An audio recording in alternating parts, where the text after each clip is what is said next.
wande diina islaamaa maaltu karaa kana sifide natti himuu qabda maaltu sifide yaaboo maal agartee dhufte namni kaan birrii jaallatee dhufa inni kaan dubara fedhee dhufa haya rabbina jaallannaa inni aboo takbiirtaan eessa jirti namni kaan birrii jaallatee dhufa namni kaan dubara jaallatee dhufa arrabbi jaalladheetiin dhufa jeeboo aboo takbiirtaan eessa jirti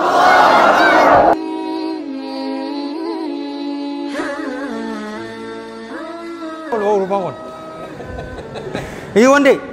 aya ga jechalal afaan arabaatiin hinja ati afaan arabaatiin na jala jetta aya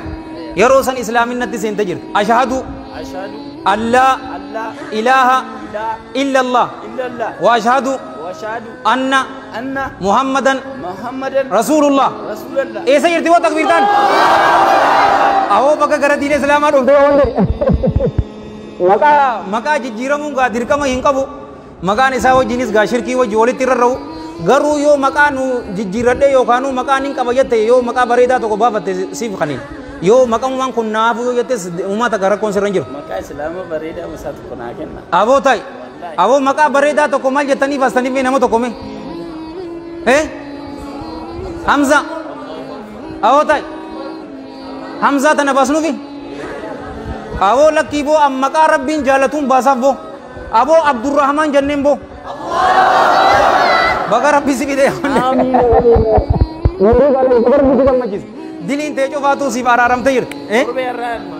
afaan oromootiin waan jenne moo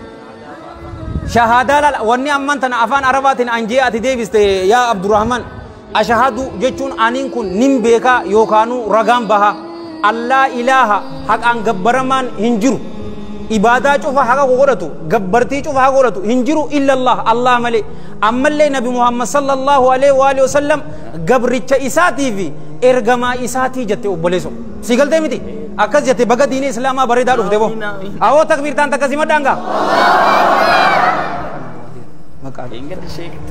maara dhufe torbeerra haya akkanne jalaabiyaa fadede haya dalagaa fitee shaawara galee masqali kofraa darbee nagi ma saaba kiyya wajjin na singeessa masgida na jere akkana silkii tilaadhe akkana masgida seenu fedhe kara akkana seene masgida takajja akkana galee akka seene silkii ko fudhatee bade ya allah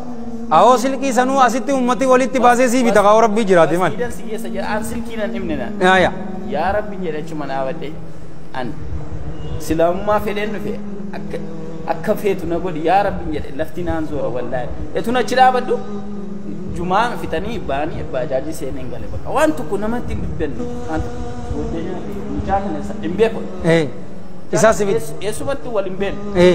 ambiddeetu namni lege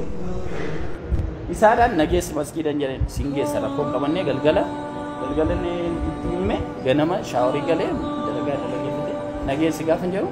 anaa bahee isa barbaachoo deemu innis na barbaacha awoo baga nagaa yaan dhufte yaawwanne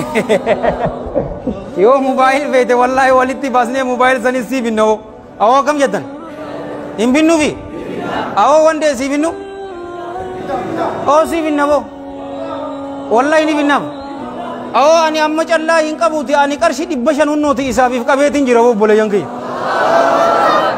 hunnooti booda asfidiiti wandee yoo asri abdurrahmaan yoo asrii nu wajji salaatte waan dhufte walitti qabnee ni kaninaaf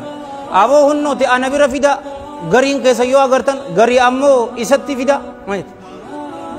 aboo hunnooti aymanis qarshii 500 qabeef jeeboo akkam jette aboo eessa jirti takbiirtaan hunnooti anis if qabe jee mee nam lama akka nama mumulladhaa mee yaa boleso ni binnaaf boota bittu meeqa jette ammumaan tana nu kannita baarakallahu fiik namni biraatis arjoomaa boo'itti achi bira ammaan tana wallaa booda haya hunnooti laal ana ta'uu eeyman lamaanitti kan isaafi awoo ta'i hunnooti kottu wande akkas jee isaafi jee akkas jetteemi isaafi jetteemi kottu abdurrahman kottu ati maallaqaaf hin dhufne hunnooti ormisi gargaare